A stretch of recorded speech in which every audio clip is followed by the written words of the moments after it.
말씀은 마태복음 6장 13절 말씀입니다. 다시 한번 봅니다. 우리를 시험에 들게 하지 마시옵고 다만 악에서 구하시옵소서. 나라와 권세와 영광이 아버지께 영원히 있사옵나이다. 아멘.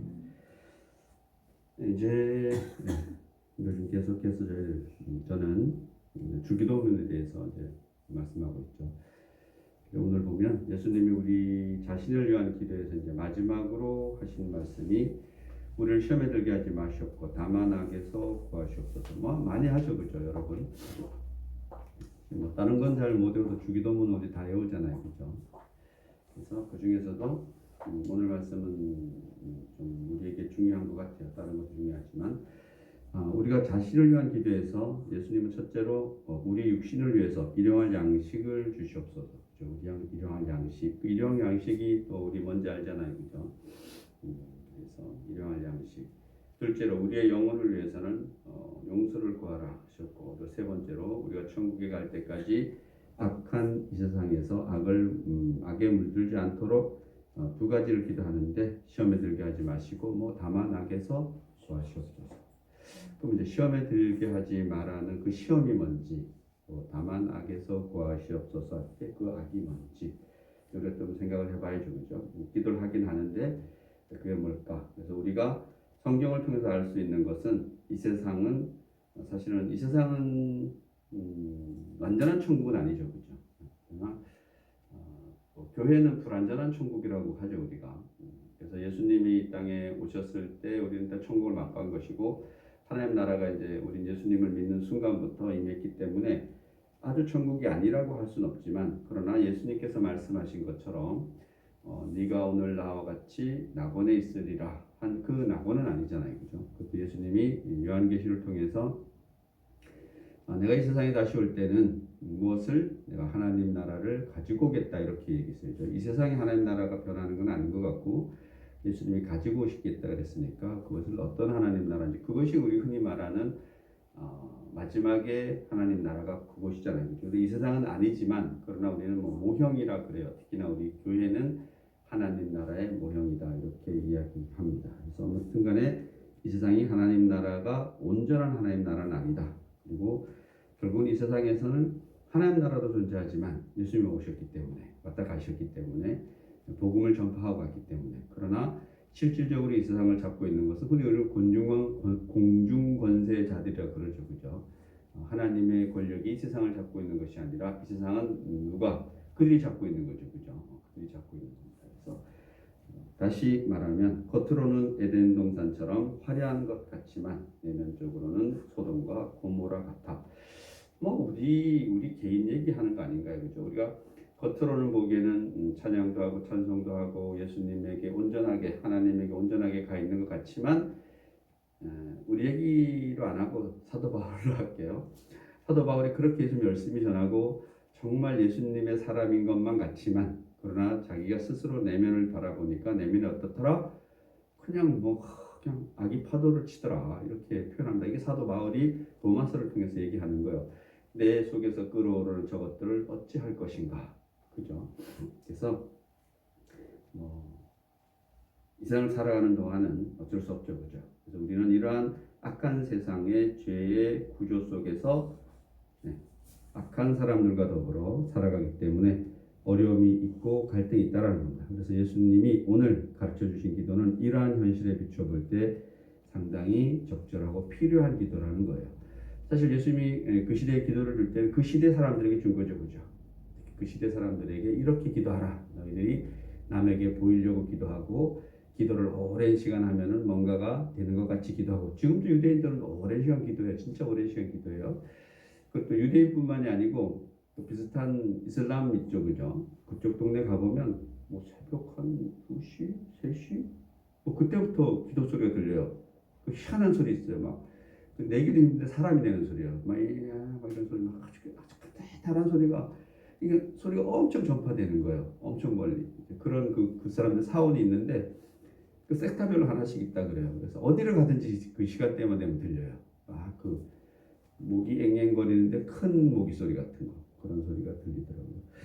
그래서 아무튼 간에, 그리고 또 그들은 그게 뭐 성경적인 얘기예요. 우리 베드로와 요한이 그 시간 되면은 뭐요? 성전을 기도하러 올라가잖아요, 그죠? 뭐 그대로 유대인들과 이슬람인들과 비슷하게 그걸 하고 있는 거죠.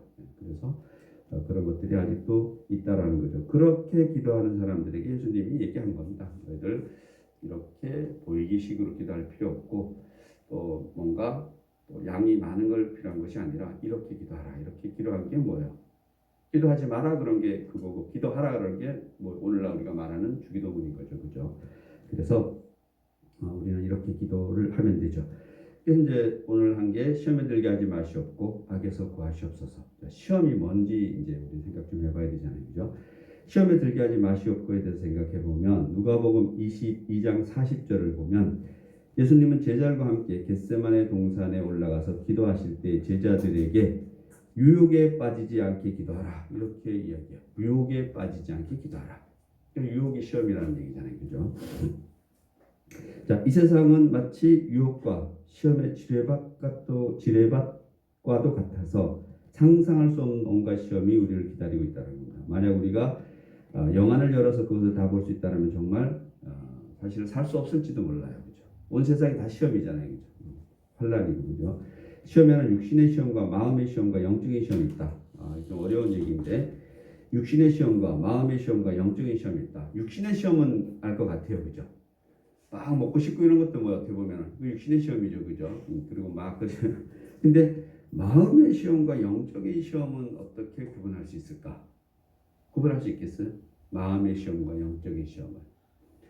뭐 이거 좀 어려운 얘기인데 이게 이제 육신은 우리가 구분할 수 있는데 흔히 말하는 영혼 육 중에 혼과 육을 우리는 사실 구분하기 쉽지 않아요. 그렇다 육신도 쉽지 않아요, 사실.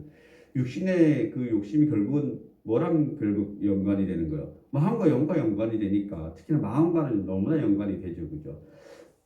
우리가 육신의 어떤 그런 욕심은 마음, 즉 혼이라는 것 갖고 통제할 수 있거든 일정 부분. 뭐 막 먹고 싶은데 몸은 먹고 싶지만은 우리 통제하잖아요, 그죠? 통제할 수 있는 영역이 마음의 영역, 정신의 영역이고 그런데 보이지 않는 것 중에 통제할 수 없는 영역이 있잖아요. 그걸 저는 이제 영적인 부분이라고 생각해요. 통제할 수 없잖아요, 그죠? 영적인 부분은 우리가 통제를 못해요, 사실은. 그럼 누구만이 할 수 있는 거예요? 또 그분이 하는 거죠. 알아서 하는 거죠. 그래서 이제 영혼 육을 구분하면 그렇게 구분해요. 영혼과 육도 다 구분할 수 있어요. 그러나 요즘 사람들은 그걸 그렇게 구분하지 않고 하나라고 그래요. 구분할 수 없잖아요. 영혼 육을 구분한다라고 떨어뜨릴 수 있나요? 없어요. 그래서 이게 어떻게 다 비슷하게 연결돼 있어가지고 그래서 이제 영혼 육. 그러나 우리는 굳이 구분하면은 육은 구분할 수 있고 혼, 즉 마음과 영은 어떻게 구분하느냐? 일정 부분 통제가 가능하면은 마음 통제 가능하잖아요, 그죠? 그러나 전혀 우리가 통제할 수 없는 부분, 그건 이제 영적인 부분인 거죠, 그죠? 그런 부분 있잖아요. 없나요? 우리는 뭐 잘 안 해봤을 수 있겠죠. 우리 흔히 말하는 치유 사역 같은 데서는 많이 나타나죠, 그죠? 그럴 때 여러분 스스로가 뭔가 이렇게 이거 저 뜻하지 않게 뭐 아무것도 하지 않았음에도 뭔가 일어난 일들이 있잖아요, 그죠? 뭐 그런 영역은 다 온전하게 영적인 영역이라고 할 수 있겠죠, 그죠? 아무튼 시험에는 육신의 시험과 마음의 시험과 영적인 시험이 있는데, 즉 외적인 시험과 내적인 시험이 있다. 외적인 시험은 우리 흔히 여기서 말하는 육신의 시험이라고 그러는 것 같고, 내적인 것을 마음과 영적인 시험이라고 그러는 것 같아요, 그죠? 그런데 여기서 한 가지 정리하고 지나갈 문제가 있는데, 그것은 하나님이 우리를 시험하신다는 사실이다. 중요한 거예요. 누가 시험한다? 하나님이 시험한다는 거죠. 하나님. 그것 제가 늘 말씀드리잖아요. 예수님이 물세례 받으시고 누구에게? 세례 요한에게 물세례 받으시고 이제 시험 받으러 가잖아요, 그죠? 탑 꼭대기 가서 시험도 받으시고 또 뭐 어디 가서 받아요? 모르세요? 또 뭐 먹는 것 갖고도 시험을 받으시고 뭐 하잖아요, 그죠? 그래서 세 가지 시험을 이 시험을 받으시는데 그 앞에서 뭐요? 누구의 손에 이끌려서? 성령님의 손에 이끌려서 시험 받아요. 절대 그 잊으면 안 돼요. 시험이 뭐 뭔지는 잊어버려도 돼요. 근데 시험 받으러 가는데 테스트 받으러 가는데 누구 손에 이끌려서? 성령님의 손에 이끌려서. 사탄의 손에 이끌려서 가는 것이 아니고 성령님의 손에 이끌려서 시험 받으러 가는 거예요. 그래서 여러분이 이상을 세러 갈 때는 늘 누구 손에 이끌려 다니는 거예요? 성령 손에 이끌려 다니는 거예요. 교회 올 때도 누구 손에 이끌려서? 성령 손에 이끌려서. 또 혹시나 여러분이 시험 받으러 갈 때도 누구 손에 이끌려서?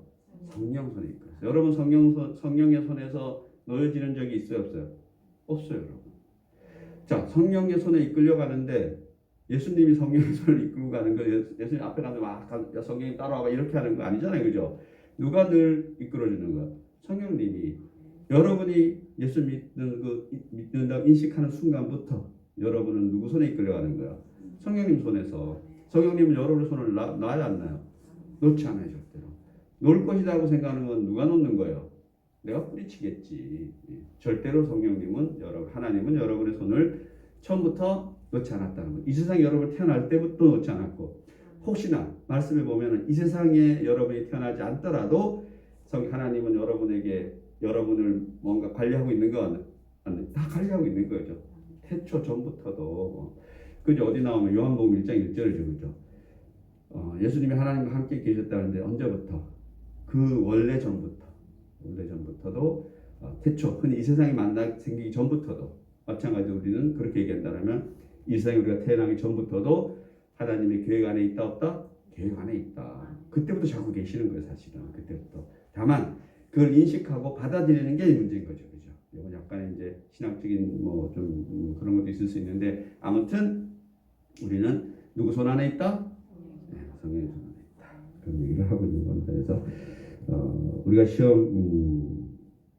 하나님 우리를 시험하신다는 사실을 잊지 않았으면 좋겠습니다. 누가 시험한다? 하나님이 시험한다는 거. 그리고 또 예수님이 시험 받으러 갈 때 누구 손에 이끌려서? 성령님 손에 이끌려서.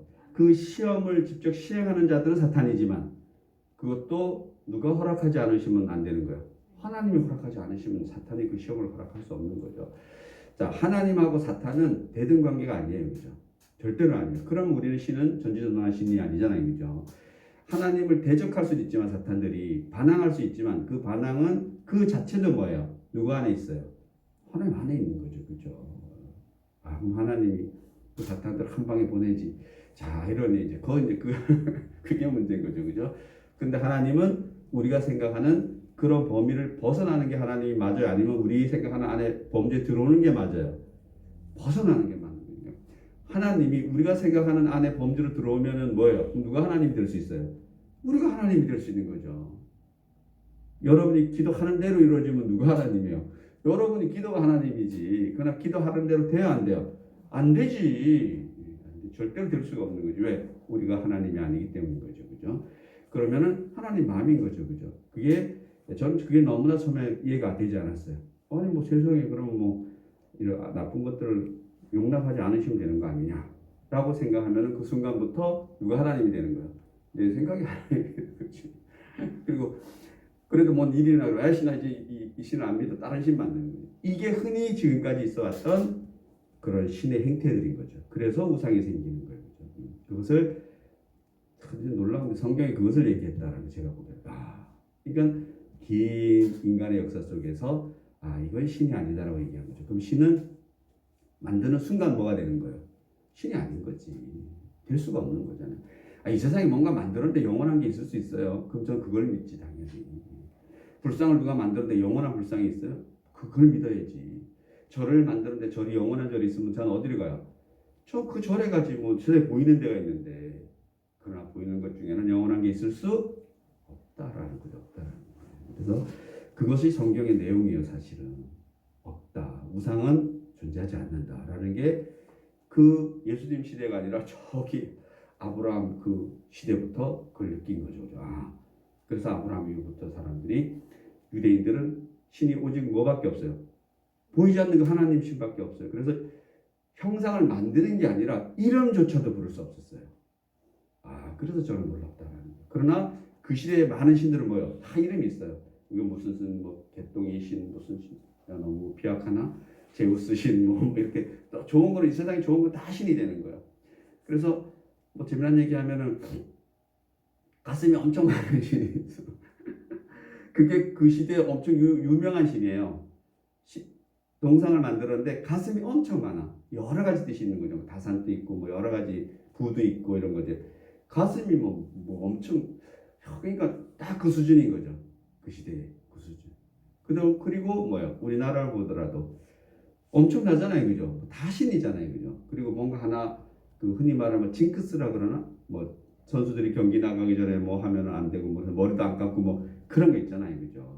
그래서 아무튼 그런 것들이 다 신이 된다라는 것을, 그런 것들은 신이 될 수 없다라는 것을 놀랍게도 유대인들은 빨리 깨달은 것 같아요. 아브라함 그 후손들은 아브라함이 아브라함 불렀을 때부터 제가 생각에는 그런 세상의 신은 이렇게 보이지 않는 완전한 신밖에 없구나라고 깨달았다는 거죠. 그게 오늘날 우리의 신이에요. 우리의 신은 보여 안 보여? 안 보여요. 네. 보일 수가 없어요. 보이는 게 딱 몇 년간 보이는 거예요. 3년간 보여주 3년간. 예수님이 그러면 30살까지 살았지만 30살까지 살기 전까지는 흔히 우리는 그 예수님 인생인 것이고 사람의 생인 것이고 3년간을 공생애라 그래서 3년간을 하나님의 삶을 사는 거예요. 3년간을. 그래서 예수님이 딱 3년간 신은 이런 거야라고 보여주는 거죠. 그죠?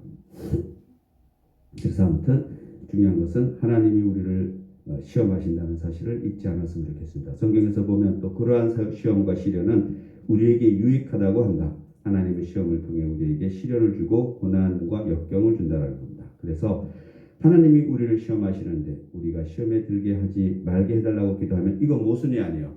모순이죠, 그죠? 그래서 이제 구분을 좀 해야 된다는 겁니다. 그래서 이 기도와 하나님의 뜻은 어떤 관계가 있는지 먼저 보면, 내 형제들아 너희가 여러 가지 시험을 당하거든 온전히 기쁘게 여기라. 이는 너희의 믿음의 시련이 인내를 만들어내는 줄 너희가 알미라. 야고보서 1, 2장 1절 2, 3절 말씀이에요. 하나님이 주는 시련은 지극히 감당하는 것이 합당하다 안 하다? 합당하다. 그래서 우리는 이 시험을 들지 하지 마셨고 이거랑은 맞지 않잖아요, 그죠? 그러면 이렇게죠. 감당할 수 있는 시험을 제게 허락하여 주시옵소서. 이렇게 얘기하는 거 맞잖아요. 실제 그리고 여러분이 조금만 생각하면 일상 사는 자체가 시험이 아니에요. 시험이에요, 여러분. 육신을 가지고 있는 자체가 시험이에요. 그래서 어쩌면 태어나면서부터 우는지도 모르겠어요. 시험이 무섭잖아요, 그죠? 태어나서 울지 않는 아이는 없는 것 같아요. 막 웃는 애가 있으면은 예수님인가? 그건 궁금하긴 하네. 예수님은 태어날 때 울었느냐는 울었겠죠, 인간이니까.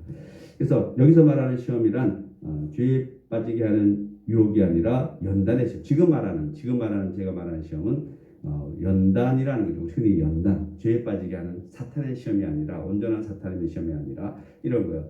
아담과 하와가 받았던 그 시험은 뭐야? 사탄에 빠지게 하는 시험이, 사탄이 주는 시험이죠, 그죠? 그래 좀 어렵지만 그거 역시도 하나님이 몰랐다고 우리가 얘기할 수 없잖아요, 그죠? 그래서 그 역시도 자유의지를 우리에게 하나님 허락하셨기 때문에 좀 어려운 일이다.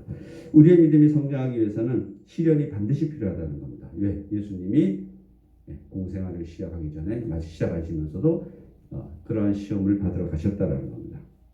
그리스도인은 온실에서 자란 꽃이 아니라 모든 풍상을 겪고 자라난 소나무와 같다라고 얘기합니다.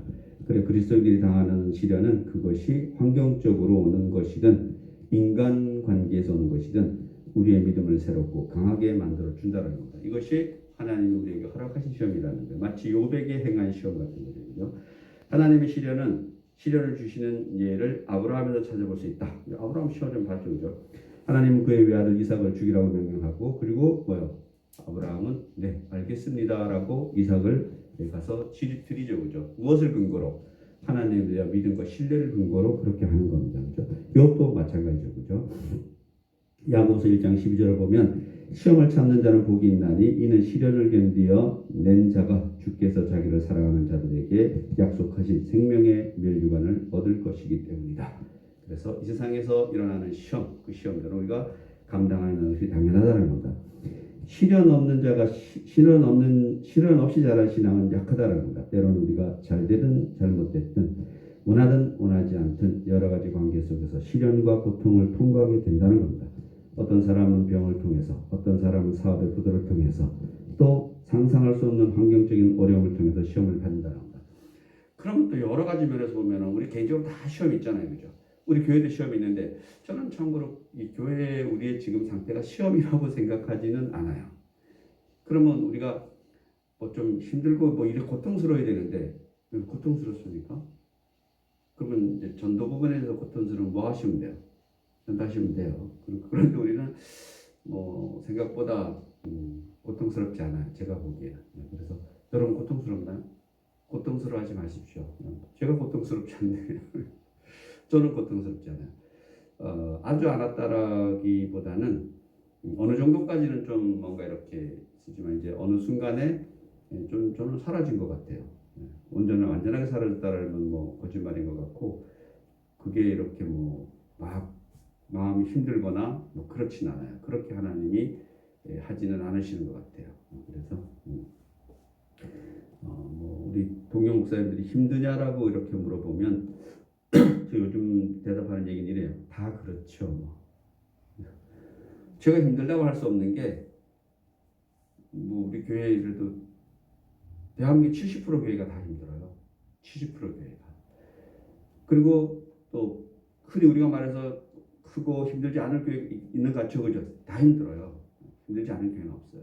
근데 또 교회가 외형은 찬란해도 빛 좋은 교회 살구가 또 뭐예요? 그 중에 대부분이에요. 그래 부도나는 교회가 많고 교회 건물 많이 지금 돈 좀 있으면 큰 교회 살 수 있어요. 돈이 없어서 그렇지. 교회가 경매 나와 있는 교회도 엄청 많아요. 건물들이 막 몇백억씩 받아가지고 해놓고 뭐 성도들은 다 어디가 있어요? 다 신천지. 아무튼 그래서 그런 거는 별 신경 쓸 게 없는 것 같아요. 정말 알차고 좋은 교회도 많지만 그런 교회는 지극히 제가 아는 것으로서는 몇 개 안 돼요. 몇 프로 안 돼요. 한 5%? 전체 우리 대한민국 기독교를 보면 한 5% 정도가 그런 교회고 한 30%가 이렇게 뭐 좀 자립하는 교회라 그러고 7, 80%는 미자립 교회라고 그래요. 그래서 근데 우리 교회는 좀 사실 미자립 교회인데 근데 이게 좀 아삼모사한 교회예요. 그래서 자립도 아니고 미자립도 아니고 이것도 아니고 저것도 아니고 왜냐하면 제가 자립이라고 생각하면 뭐예요? 자립이에요. 진짜 이 미자립 교회라는 거는 이런 거예요. 교회 운영하고 또 목사님 사립이 나가면 그게 자립 교회라 그래요. 우리 흔히들. 그러면 그거는 누구한테 달려 있는 거예요? 아 이게 내 마음에 내 마음에 제 마음에. 그래서 저는 뭐 이렇게 하면 자립이고 저렇게 하면 미자립이고 그래서 뭐 하나님 그것도 주신 거기 때문에 그래서 어디 가면 뭐라 그래요? 자립교회라고 그래요. 그래서 걱정하지 마시고 제가 자립이기 때문에 아니신가요? 아니라고 얘기하니 아무튼 간에 그럼 또 아니시면 또 아닌 거고요. 그래서 많이 염려하지 마십시오. 그래서 아무튼 그런 시험이란 그런 겁니다. 어쨌든 하나님이 주시는 것이기 때문에 우리는 정말 기분 좋게 감내하면 돼요, 안 돼요? 돼요, 여러분. 그래서 지금 말하는 시험은 시련이죠. 그래서 시련 없이 자란 신앙은 연약하고 때로는 우리가 잘했든 잘못했든 간에 어떤 환경 속에서 시험을 무시 받게 된다는 겁니다. 그 예가 이런 거라는 거죠. KS 마크 얘기하는 건데 이건 아주 옛날 얘기인데 우리 그 KS 마크라는 게 국가에서 인정하는 거잖아요, 그죠? 그러기 전까지는 계속 시험 받아 안 받아요. 테스트하고 테스트해갖고 KS 딱 받으면 그때부터 믿음이 생기잖아요, 그죠? 이건 뭐 한 예인데 그거랑 비슷하다는 겁니다. 그 KS 받기 전까지는 테스트 받듯이 우리도 계속해서 테스트 받는다 안 받는다? 받는다. 누구도 받았다? 예수님도 받았다. 라는 거죠. 예수님 받았다. 그래서 여러분도 혹시나 아직도 뭔가가 힘든 거 계시면 무슨 기간이에요? 테스트 기간이죠. 이 케이스 맞고 도장을 어떻게 그냥 가라로 파고 찍어 이렇게 보시고 네, 그렇죠. 그래서 하나님은 아브라함을 시험하셔서 믿음의 조상으로 삼았다라는 겁니다. 여러분을 시험하셔서 무엇으로 삼을지 혹은 무엇으로 삼았는지 여러분 스스로 돌이켜보면 아세요. 그래서 여러분이 뭔가 하나님을 위해서 하나님의 일을 지금 하고 있다라고 생각하시면 여러분은 어느 일정 부분을 통과하고 뭔가 케이스를 받은 것이고 아직도 나는 뭔가가 아무것도 하나님을 위해서 뭔가 난 할 일 없다라고 생각하면 여러분 아직도 뭐 받고 계신 거예요? 테스트 받고 계신 거니까 걱정 안 하셔도 돼요. 그죠? 이런 그럼 난 아직도 못 받았나? 내가 벌써 태어나면서부터 나는 신앙인이었는데 누구를 콕 집어서 얘기하죠, 그죠? 그러면 걱정하지 않으셔도 돼요. 네. 또 나중된 자가 먼저 될 수도 있고 먼저 된 자가 나중될 수도 있다 없다? 있다. 왜냐 때가 있는 거예요. 때가 하나님 때가 있는 거죠. 그러니까 걱정하지 않으셔도 돼요. 또 하나님은 또 오늘 쓰시고 또 잠시 쉬었다가 내일 또 쓰시고 성경에 보면 그러더라고요. 정말 그래요. 그래서 거기 이디오피아 내시에게 그 세례 준 게 누구죠? 빌립인가요? 그분 보면은 그렇게 초창기에 쓰셨다가 또 나중에도 또 쓰셔. 사도행전을 보면 또 저 뒷부분에 가면 또 쓰시고 그러더라고요. 그래서 마찬가지예요, 여러분. 사도 바울하고 바나바하고 이렇게 충돌이 일어나서 마가를 사도 바울이 안 써요. 삼촌이죠. 삼촌이고 바나바랑 이제 같이 사역을 하는데 나중에 또 사도 바울이 마가랑 또 사역해요. 해요. 그렇기 때문에 하나님이 쓰시는 거는 걱정하지 마세요. 준비는 누가 하시는 거예요? 하나님이 하시는데 받아들이는 거예요. 우리가 받아. 여러분이 어떻게든 준비만 돼 있으면 하나님 쓰신다는 거죠. 그리고 여러분이 하나님 나를 왜 안 쓰시지? 라고 생각하시면 또 보세요. 사실은 보시면 지금도 하나님은 쓰시고 있는 거 아니에요? 쓰시고 계신 거예요. 특히나 오늘 예배에 참석하신 분들 중에 하나님 나를 왜 안 쓰시지? 그 착각이에요. 지금 쓰고 계시잖아요. 예배 이원으로 쓰고 있잖아요. 걱정 하나도 안 하셔도 돼요. 그러니까 뭐 가끔 제 생각을 하셔도 하나님 쓰시고 있는 거라고 저는 생각해요. 그냥 개인적으로 제 생각이 아닌 것이 아니라 우리 담임 목사님 뭐하지라고만 생각해도 여러분은 그 순간에 하나님의 쓰임을 받고 있다. 마찬가지 저도 마찬가지죠. 장로님은 밥이나 먹고 있나? 라고 생각드는 순간 뭐예요? 다 하나님도 쓰임 받는 거죠. 참고로 집사님 가끔 생각하죠, 그죠? 장로님 뭐 밑반찬이나 있나? 하는 건 뭐예요? 크게 쓰임 받는 거지. 밑반찬을 걱정해 준다니까. 저는 그냥 뭐 가끔 식사할 때 생각나요. 정말로 맛있는 거 먹을 때. 이게 고기 먹을 때? 고기도 그렇고 뭐 장로님 좋아하는 거 몇 가지 있거든.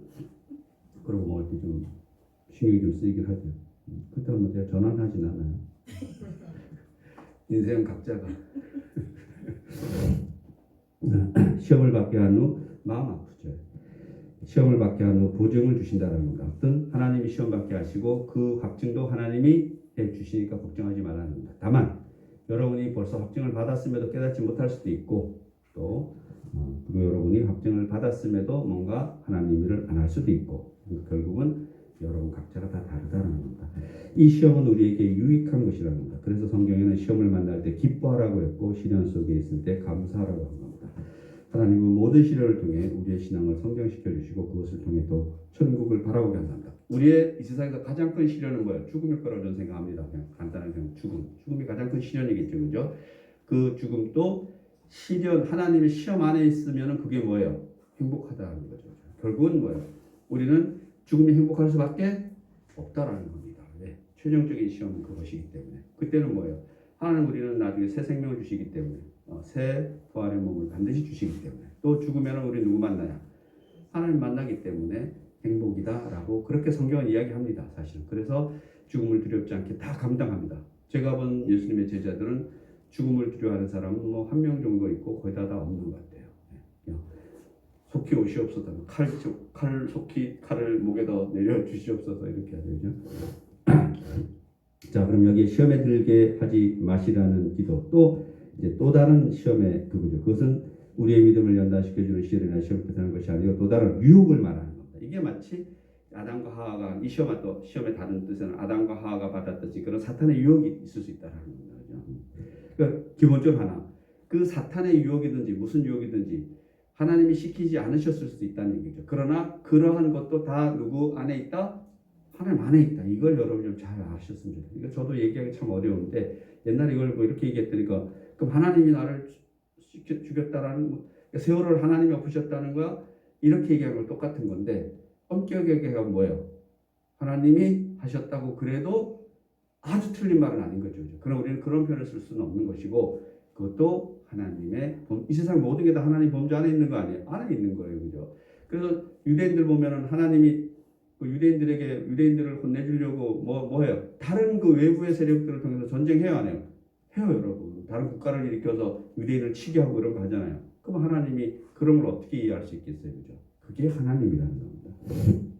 그래서 그거 좀 잡아보면 사람이 시험을 받을 때 내가 하나님께 시험을 받았다 하지 말지니 하나님은 악에서 시험을 받지도 아니하시고 악에게 시험을 받지도 아니고 아무도 시험하지 아니하시니라. 이 시험은 바로 그런 시험을 얘기하는 겁니다. 그렇죠? 그러나 전제 조건은 이건 제 생각 전제 조건은 그러한 시험일지라도 하나님이 모르는 시험이 있을 수 없다라는 겁니다. 왜? 하나님이시니까 없으면 안 되죠. 모르면 안 되죠. 그렇죠? 알아야죠. 하나님 우리의 믿음을 연단시키기 위해서 테스트, 시험하시고 또 시련도 주시지만 우리를 골탕 먹이기 위해서 죄에 빠지도록 유혹의 덫을 놓는 것은 아니다. 그러면 결국은 하나님이 주시는 시험과 우리가 어떤 유혹에 빠지는 것은 우리가 유혹에 빠지는 것은 그것은 누가 결정하는 거예요? 우리가 결정하는 거죠. 그렇죠? 여러분이 결정하시는 겁니다. 그런 얘기를 하고 싶은 겁니다. 지금 여기 말은.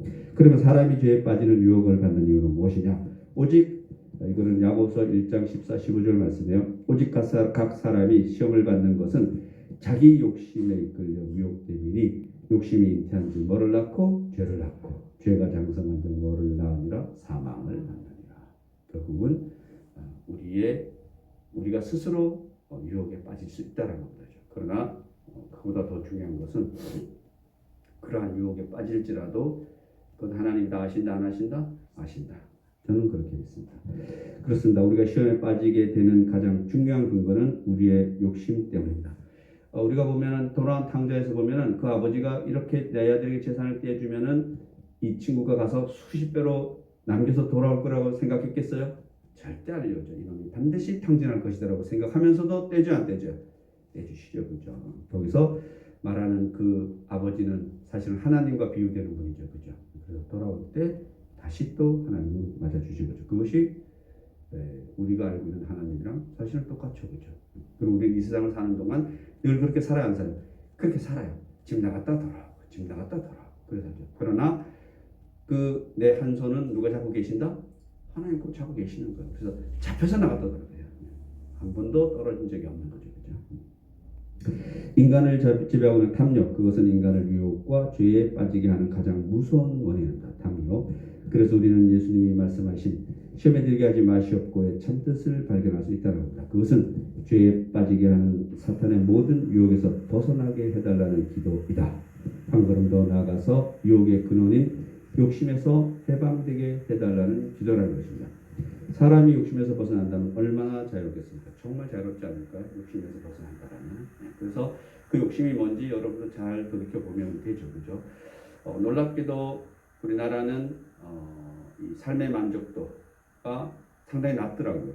그러나 저기 부탄이라는 정확하지 않습니다. 부탄이라는 나라가 어디 있는데 거기는 이렇게 저도 어렸을 때 먹어봤어요. 그 흙 중에 보면 먹을 수 있는 흙이 있어요. 아주 부드러워서 그걸 이제 살짝 구우면 이렇게 약간 굳어지거든요. 그럼 우리 흙도 먹었던 것 같아요. 제 기억에. 기억이 없으세요? 죄송합니다. 제가 흙 먹고 산 사람이에요. 왜 나만 이렇게 가난하게 사는지 모르겠네. 그 부탄에 보면 그 먹는 흙이 있는 거예요. 그 구워서 흙떡을 해 먹는 거예요. 근데 그 나라 국민들이 그 만족도가 제일 높다고 그런 것 같아요. 세계에서. 뭐 먹고 살아도 흙 먹고 살아도. 이 정보가 맞는 정보였으면 좋겠습니다. 어떻게 해서 그 국가에 대한 만족도는 꼭 부나 이런 거랑은 관계가 없는 거 맞잖아요. 그럼 우리 이 세상도 마찬가지잖아요, 여러분. 여러분 그렇게 부자가 아님에도 행복하게 사는 사람들이 의외로 많아요, 여러분. 정말 많아요. 뭐 다른 딱히는 아니지만 뭐 그건 그 바람직하지 않는 것 같아요. 뭐 자연인 있잖아요. 거기 보면은 뭐 그냥 갑자기 그렇게 된 사람은 없고 이 세상 뭐 살다가 다 뭐 이렇게 해서 뭐 간 사람들이 많더라고요. 조금 보기에는 행복해 보여요. 뭐 올바르진 않다라고 생각해요. 그것이 사람은 뭐처럼 살아야 돼요. 사람처럼 살아야지. 이 세상에 이렇게 깁슬려 살 정말 그렇게 살지 않으면 힘든 사람들이 있어요. 뭐 두드러기 나고 이런 사람들은 자연애가 살아야 될지 모르지만 사람 기피증이 있거든요. 대인 기피증은 병이잖아요. 그런 사람이 모르지만 그냥 정상적인 사람은 뭐 하면서 살아야 돼요? 그냥 사람이랑 부딪히면서 살아야지. 예수님처럼 살아야지. 저는 세례 요한처럼 사는 것은 저는 그렇게 살진 않아요. 세례 요한의 삶을 저는 동경하지도 않습니다. 그러나 예수님의 삶은 뭐예요? 이 세상에 나와서 사는 거죠. 이 세상을 변화시키고 부딪히고 하면서 사는 거죠. 저는 뭐 그걸 동의합니다. 그래서 사람이 욕심에서 벗어난다면 얼마나 자유롭겠습니까? 세상의 욕심에 대해서 초연하고 자유한 사람은 멋있는 거죠. 그죠? 그래서 여러분이 어디에다가 초점을 두느냐는 여러분 몫인 거예요. 그죠? 그래서 여러분이 좀 그런 면에서는 특히나 신앙 면에서는 뭐 아주 곧고 이렇게 좀 신앙의 자존심을 좀 높여야 된다고 생각하시고 이 세상에 대한 자존감도 저는 뭐 높으면 좋다라고 생각합니다. 자만 말고 막 있는 없는데 막 있는 것처럼 살지 말고 그냥 이런 거죠. 좀 옷이 좀 낡았으면 깨끗이 빨아 입고 저기 서울역가 뭐 이런 데 가면 그뭐 냄새 나고 막 머리 안 감고 그러면 안 되잖아요. 그죠? 그 사람들 중에도 이런 사람이 있대요. 뭐 왜 그런 물 같은 거 쓸 수 있잖아요. 그죠? 뭐 싹 감고 뭐 이렇게. 또 좀 똑똑한 사람이면은 사람 많이 없을 때 호텔을 간대요. 그럼 호텔에 공용으로 쓰는 데가 따뜻한 물 나오잖아요. 겨울에. 거기 가서 탁 씻고 나오고 그런다고. 옛날에 어떤 사람이 자기는 그렇게 살았다 그러더라. 사람 없을 때 문 잠궈 놓고 목욕도 하고 나오고 그랬던데. 그거 다 불법이죠. 아무튼 여러분이 하나님 주신 게 뭔지를 잘 가지고 잘 썼으면 좋겠다. 그러니까 왜 부부싸움을 하느냐? 남편이나 아내가 어떤 욕심이 있기 때문에 하는 거죠. 마찬가지예요. 그죠? 부부싸움뿐 아니라 자식도 마찬가지죠. 그죠? 어떤 부모의 욕심, 자식의 욕심이죠. 그죠? 막 요즘은 뭐 한때는 부모가 자식에 대한 뭐 강요하거나 이러는데 요즘은 부모가 돈 없고 이러면 뭐예요? 자식이 그냥 막 학대하고 막 그러잖아요. 그죠? 어디 돈도 못 벌어놨냐고. 가슴이 아프네. 돈이 없는데. 다행이에요. 멀리 가 있어서. 그래서 마찬가지죠. 그런 것들도 다 어떤 욕심, 그죠? 그러므로 시험에 들게 하지 마시옵고의 뜻은 욕심을 갖지 않게 하시고, 욕심은 아주 없으면 안 될 것 같고 제가 보기에는 그냥 적당한 욕심, 우리 적당한 욕심이 필요하죠. 정말 적당한 욕심은 있어야지 살아야 되죠. 욕심이 아주 없으면 저는 사람들이 대부분 서울역이나 뭐 이런 데 가서 영등포역이나 이런 데 가서 다 자리 잡으면 곤란하잖아요. 그죠? 그분들은 아마 욕심이 제가 보기엔 아주 없어요. 보니까 있는데 1,000원 있는 것 같아요. 1,000원. 하루 욕심이 1,000원인 것 같아요. 가면 늘 지나 1,000원만 주십시오. 한때는 좀 주고 다녔는데 요즘은 안 주고 다녀요. 피해가 빨리 잤죠. 근데 딱 걸릴 때가 있어요. 그것도 드리죠. 그래서 1,000원이면 의외로 할 수 있는 일이 많더라고요. 그래서 몇 사람이 모은대요. 이렇게 저기 가져오면 다 1,000원씩 얻을 거면 이제 몇 사람이 모으는 거지. 그래갖고 이제 소주나 막걸리 사고 이렇게 해서 탁 앉아가지고 반상회야 하고 그 사람들 반상회 하고. 아무튼간에 그런 정도의 욕심이 없으면 제가 보기에는 안 되는 것 같고 조금은 욕심이 있어야 될 것 같습니다. 시험에 들게 하지 마시옵고는 욕심을 내려놓게 하시옵고 사람이 감당할 시험 밖에는 새 너희가 당할 것이 없나니 오직 하나님은 미쁘사 너희가 감당하지 못할 시험 당함을 허락지 아니하시고 허락지 아니한대요. 그죠? 시험 당할 즈음에 또 피할 길을 내사 너희로 능히 감당하게 하시니라. 저는 이 말도 참 어려웠어요. 정말 이 말도 어려운 게 감당할 시험을 준다고? 처음에는 정말 어려웠어요. 갈 길을 피할 길을 주신다고? 근데 성경을 보니까 다 맞는 것 같아요. 결국은 나중에 감당할 하나님이 진짜 하나님은 정말 하나님은 대단하세요. 결국은 뭘로 갚아요 나중에? 우리 목숨 거두시는 거예요. 그러니까 뭐 피할 방법이 있어요 없어요? 있잖아요. 목숨으로. 대표적인 게 뭐예요? 그 유명한 그 스데반, 뭐 바울, 베드로 다 뭐 결국 뭘로 그걸 하나님의 그걸 감당해요. 시험을 목숨으로 감당해요. 그래서 그 목숨을 드리지 않는 게 우리 피한 거라고 생각하는데 그게 아니에요. 그것까지도 하나님은 피하는 방도라고 생각하는 거죠. 성경을 보면. 그래서 결국은 능히 감당해야 해요. 감당 못할 게 없지 여러분. 우리가 세상에서 목숨까지 바치는데 뭘 주저할 게 있어요. 그죠? 가장 무서운 사람이 뭐예요?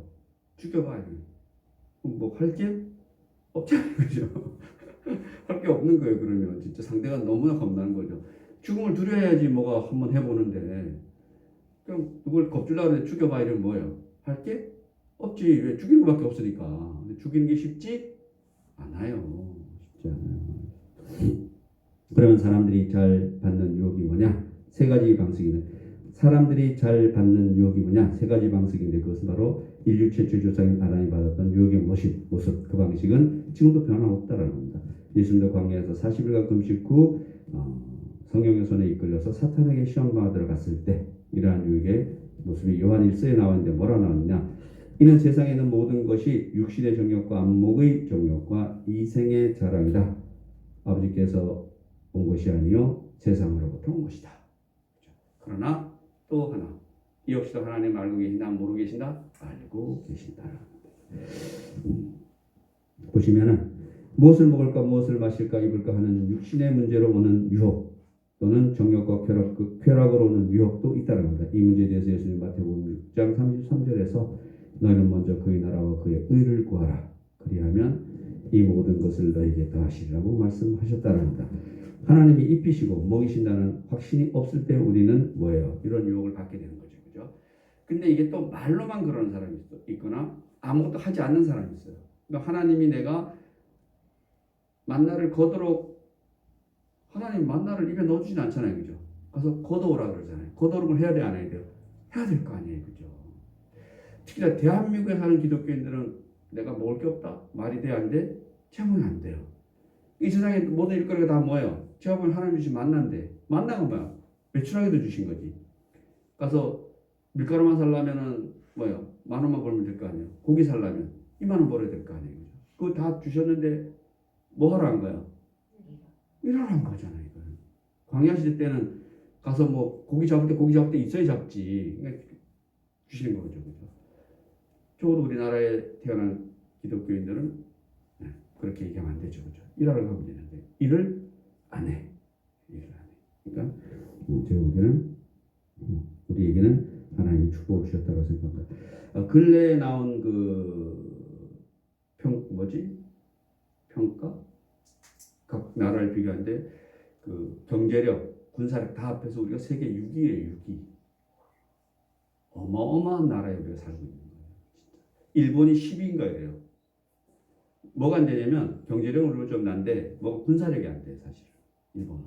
군사력이 우리가 어마무시하게 어느 순간에 우리가 여기서 우리나라에 무기 사러 많이 오잖아요. 저 사러 오는 게 아니고 우리나라 무기가 이거라면 돼. 이거. 탱크 뭐 이런 게 비오시신. 그래서 우리는 무기 수출을 엄청나게 지금 계약하고 있다고. 요즘 막 전쟁 나니까 우리 러시아한테 감사해야죠. 어떻게 보면 막 대도 않게 침공하고 그러니까 그 주변에 유럽들이 뭐예요? 다 쫄아가지고 다 대포 이런 거 막 사는데 우리나라 대포가 이걸 하는 거죠. 가격 대비. 원래 미국 거 이런 게 좋겠죠, 그죠? 그러나 그거 비싸잖아요, 그죠? 거기서 뭐 탱크 하나에 가서 뭐 1,000만 원 한다 이러면 우리는 뭐예요? 그 똑같은 성능인데 뭐 500만 원 하고 300만 원 하고 이러는 거예요. 이 나라가 좋다고요. 아무튼 비싸게 팔면 안 사지, 미국 거 사지. 생각이 없어. 이게 설계 흐름이 끊어지네. 그래서 비싸게 팔. 그래서 우리나라 세계 6위라는 거예요. 엄청나다는 거예요. 경제력과 군사력이 대단한 거죠. 근데 우리가 딱 하나가 핵이 없어요. 핵이 없죠. 그죠? 그래도 우리나라가 그런 나라니까 잘 사는 나라예요. 제가 보기에 우리나라에서 배고파 죽는 사람은 다 특수한 케이스가 같고 뭐 그런 데가 있을 수 있죠. 죄송하고 제가 잘 모르는 나라는 대부분 뭐예요? 우리는 배불러서 다들 뭐 성인병 생겨서 죽잖아요. 그죠? 그러니까 요즘은 뭐야 많이 먹고 막 뭐 살 빼러 다니고 돈 들여서 먹고 돈 들여서 살 빼러 다니잖아요. 이 대한민국이야 이게. 장로님 빼고 장로님은 돈 안 들이고 살 빼고 다 돈 들이고 살 빼요 요즘에. 그러니까 막 이 배에 막 지방을 막 흡입 뭐 이걸 또 하고 별걸 다 하더라고요. 그러니까 그래서 구하시옵소서.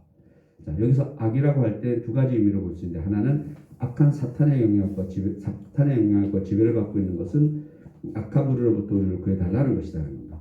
그래서 우리 이 시대의 공중권세를 잡은 세상이니까 그렇게 구해달라는 것이고 악에서 구해달라는 또 한 가지 의미는 악한 자들에게서 구해달라는 겁니다. 그러니까 어떤 그런 세력으로부터 또는 악한 사람으로부터 구해달라고 그렇게 기도하는 것이 우리는 악에서 구하시옵소서라고 이렇게 얘기하는 겁니다. 자, 보통 닭에게 모이를 왜 주느냐? 잡아먹게 해주죠. 그죠? 돼지에게 여물을 왜 줘요? 소에게 여물을 왜 줘요? 잡아먹게 해서 일식게 해서 주는 거죠. 그죠? 그래서 뭔가 뜻하지 않게 우리에게 다가와서 잘해주는 건 뭔가 이유가 있다 없다? 있다. 특히나 사탄이 그래요. 사탄들 보면. 특히 이단들이 그러잖아요. 그죠? 처음에는 막 이렇게 다 해줄 것 같죠. 그죠? 내가 당신의 영원함을 이성과 저성 다 책임져 줄게. 그래서 보내는 거 다 가져와 안 가져와? 가져와. 이렇게 하는 이단들이 무지 많죠. 그죠? 정말 많죠. 그래서 여호와여 나의 대적이 어찌 그리 많은지요. 일어나 나를 치는 자가 많다. 대적이 많다. 많다. 여러분도 보세요. 진짜 많아요. 여러분이 신앙에서 떨어지게 하기 위해서 아주 곳곳에서 뭔가가 지금 하고 있다는 겁니다. 여러분 아닌 것 같지만 아니라고 생각하는 사람은 정말 괜찮은 사람이에요. 믿음이 강하든가 아니면 둔하든가. 그죠? 그래서 여호와여 일어나소서 나의 하나님이여 나를 구원하소서 주께서 나의 모든 원수의 뺨을 치시며 악인의 일을 꺾으셨나이다. 시편의 내용입니다. 이방 나라를 책망하시고 악인을 멸하시며 그들의 이름을 영원히 지우셨나이다. 시편 이야기입니다. 여호와여 나와 다투는 자와 다투시고 나와 싸우는 자와 싸우소서. 하나님 좀 배워 대신 싸워 주세요라고 얘기하는 겁니다. 싸워 주세요. 그들이 까닭없이 나를 잡으려고 그들의 그물을 웅덩이에서 숨기며 까닭없이 내 생명을 헤아리고 함정을 파싸우니 멸망이 순식간에 그에게 닥치게 하시며 나에게 이렇게 대적하는 자들이 나를 겁박하는 자들이 순식간에 멸망하게 해달라고 기도하는 겁니다. 그렇게 기도해도 된다 안 된다? 된다라고 이야기하고 있습니다. 하나님이 대신 좀 해주세요. 이건 요한계시록 똑같은 얘기하는 겁니다. 신원하는 거죠.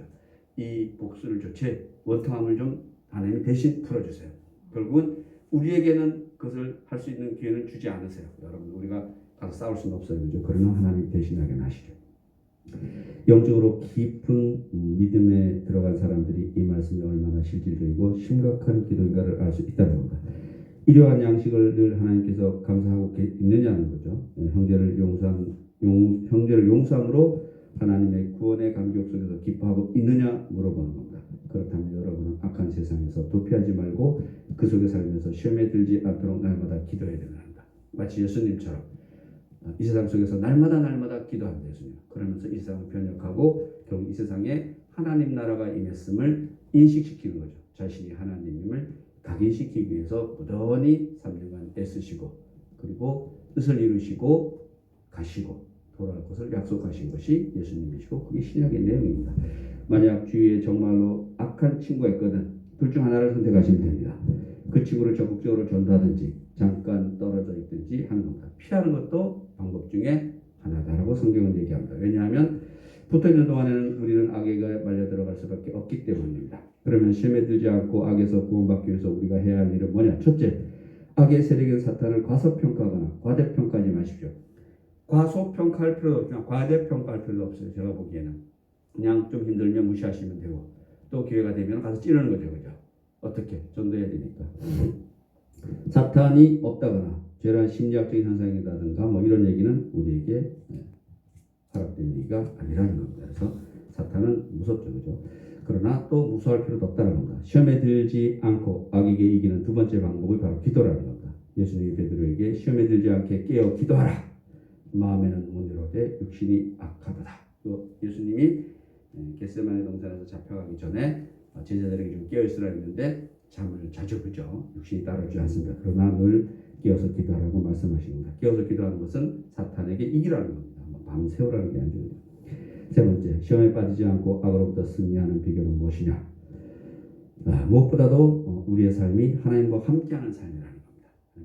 뭐 제가 지금 자료는 깨끗한 삶이라고 나와 있는데 우리가 어떻게 깨끗한 삶을 살 수가 있겠습니까? 우리가 깨끗한 삶을 살 수가 있다라면 그는 뭐야? 정말 힘들죠. 그죠? 그렇게 살 수도 없습니다. 사실. 그래서 우리 깨끗한 삶이라기보다도 우리가 늘 하나님과 함께하는 삶, 내가 늘 하나님과 함께 있다라고 믿고 사는 삶, 그런 삶을 견지하면 사탄부터 이길 수 있다라고 말씀하고 있습니다. 네 번째, 악에 빠지지 않기 위해서 자기를 부인하고 분명한 목표를 가지고 있어야 한다. 자기를 부인하는 건 역시 마찬가지예요. 내 안에 누구 있다? 하나님 있다라는 겁니다. 그죠? 내 안에 하나님 있다라는 것을 하고 이 세상을 살아나가면 된다라고 이야기하고 있습니다. 기도하시겠습니다. 하나님 아버지 감사합니다. 시험에 들지 말게 하시고 모든 악에서 저희를 구원해 주시옵소서. 감사드리며 예수님의 이름으로 기도드립니다.